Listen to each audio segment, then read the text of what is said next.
All right, what is the double bind of nervous system regulation? Well, first of all, what is nervous system regulation? To oversimplify it, is to calm yourself down. When our nervous systems are dysregulated, it means we're stressed out, right? We're keyed up, we're on edge, we're hypervigilant, we're basically suffering. Now, what's telling is that some people don't even recognize this as suffering because it's their baseline, yeah? They're so used to it, it's normal to them. But many of us get to the point where this dysregulation becomes debilitating. And so we turn to nervous system regulation techniques. Mindfulness, meditation, breath work, grounding, movement, ice baths, connection and co-regulation. These are all examples of traditional nervous system regulation techniques. And they're all going to be one of two things. Part of what you use to end your suffering or part of what you use to perpetuate it. Here's where the double bind lies. The root of suffering, or the thing that causes our nervous systems to be dysregulated in the first place, is emotional repression, right? It's buried emotions in the body, and the mechanism that holds them down, represses them, and keeps them unconscious. If I were to give that mechanism a specific voice, it would sound something like this for someone who represses anger. I'm angry, but I'm afraid to feel it. I'm angry, but I'm afraid to feel it. I'm angry, but I'm afraid to feel it. For someone who represses hurt, it would be, I'm hurt, but I'm afraid to feel it, ad infinitum.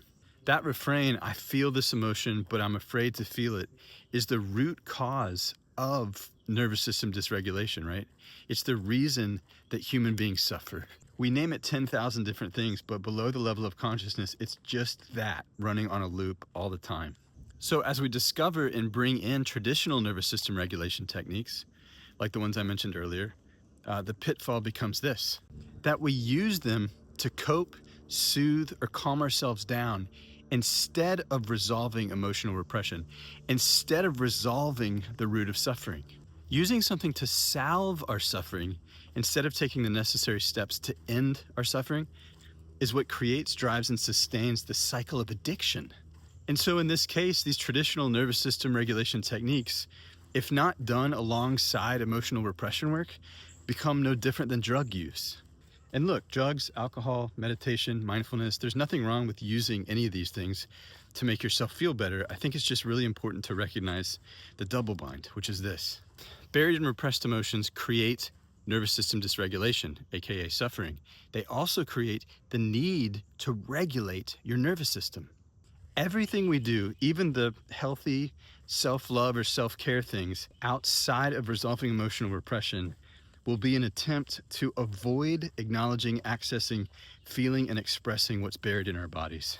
And so this is what I want to say to people who champion or teach traditional nervous system regulation techniques. Please consider doing emotional repression work for you and for the people that you're teaching to bypass. And if you don't want to, I understand, but at least be transparent about what you're doing and not doing, right? Don't hide the ball from them, because frankly, that's a little drug dealer-ish. And of course, if you'd like to learn how to undouble bind yourself, then hit me up. I mentor people through the process.